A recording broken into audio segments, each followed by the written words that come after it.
ភាពទៅញ៉ាំអីនៅចាំអូកន្លែងចាំរាល់រាត្រីទៅចាំទីទឹកយកមកឲ្យចាំចរណៃជាឲ្យធ្លាក់ស្នូតិចទៀតហ្នឹងចាំស្រីមករកបងជាចឹងទៅញ៉ាំអីឆ្ងាញ់បងកេងមិនលួងណែលឿនហើយនឹងបុំរេ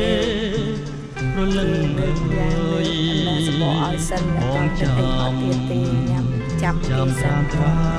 យចាំឆ្លងឆ្លើយចាំឆ្លងកន្លែងនេះស្អាតណាស់វាឆ្ងាញ់ណាស់ណាស់លឿនទៅឆ្ងាញ់អញ្ចឹងណាហើយប៉ុន្តែកន្លែងផ្សេងម្ហូបអីផ្សេងៗក៏អត់សូវឆ្ងាញ់ទេវាឆ្ងាញ់តែអាមុខនឹងឯងចាំទៅសាច់